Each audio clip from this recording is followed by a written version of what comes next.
The right to shoot you and kill you if you reach a certain level of violence. Can I repeat? Police has a right, or any if you reach a certain level, they have a right to shoot you and you'll die for jail for nothing. You may find yourself out of that uniform. You had better work for a situation out there so that when you are outside the uniform, you are safe where you'll be.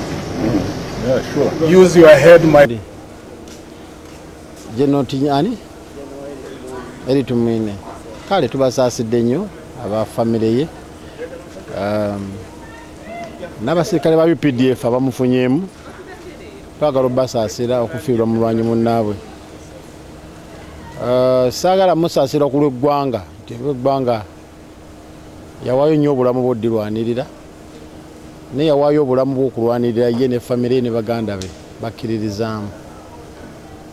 Batukoledde ettima mu bukulembeze naddala amawanga amalala ne gatuuka n'okwejjusa nti obaffe baatulimba bulimbi okuyingira mu lutalo n'okulwana. Singa abadde avuga emmotoka n'addayo gye yalwanira e Nakaseke, Kabunyate eyo mu Nkoola, waffe Luweere eyo n'alaba enguudo z'ekattekamu ez'e Nakaseke ez'Ssemutoka peka bwe zifaanana ez'Emasuuliita n'azikompyalinga n'ewaabwe, ojja kakasa nti kyamazima abakulu abo n'eriso lye lyagenda ku lw'abantu b'ewaabwe. So twagala obbasaasira, yabaterawo omubiri era tabalese kyekimu. Naye ekyokuyiga ekiri eriffe gye tuli nti eno ensi tuyitamu mpite. Tukole omukululo omulungi abantu batwogereko ebirungi. Tuleme kufa abantu batandika okulimba nga buli omu atetenkanya kyakwogerako nga takiraba, kubanga si kya bugunjufu okwogera obubi ku mugenzi. Naye oluusi tukakibwa ne tugwa mu kikemo oba oliawo ekyokwefumiitiriza tufune ekyokuyiga. Buli ebyogerwa ku mufu liba ssomo erifa abalamu.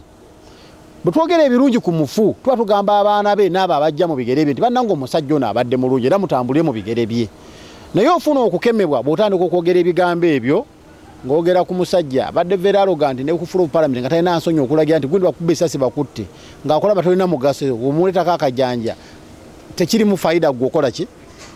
Kaakati oli amunga ati nawe munnange ofudde olabe bwe kiruma kati otusuula mu bukemu okwogera ebitalina nsa. Mu buwangwa bwaffe wano si kirungi kwogera bubi ku muntu afudde. N'ekyo tukwira bannaffe abakyayina obulamu. Leka okufa kwa taata affe ono kuba ekyokulabirako eri ffenna ne bamukwata mmundu ne bajenero. Abakambwe bawerweru abagenda n'akuba ekyalo n'akitta n'akimalawo.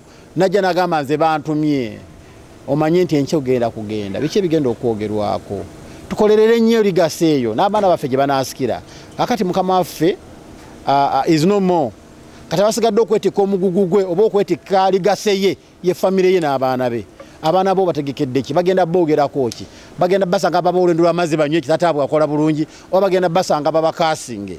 Fenga abazadde kati kitutunula ku myaka gyange eno gye ndiko olusi busikyakola ne nkola ne byesante kozenga byange ne mbikola ku bulungi bw'abaana bange ti munnange nkyabe n'aba ngenze muleme kusanga abaana bange basonga mu minwe n'angalo olusi no balemesa opportunity nga mubalangira kitaabwe yali omubi so nengezaako okukola obulungi. So tukubira omulanga abali mu bifo by'amaanyi abalina ready college ennene abalina ennyota enkambwe aboogeza amaanyi ng'eggwanga lino eryabwe nti waliyo okufa.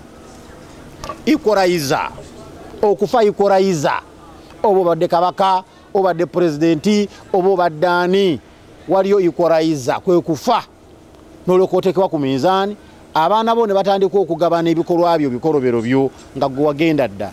Kiruma ng'oli mu nsi y'emyoyo ng'olaba bano batulugunyizibwa nenga tolina kyakukola ate kyakomawo okutereeza bye wakola. So tutereeze nga tukyalina obusobozi obutereeza. Mukama bompero.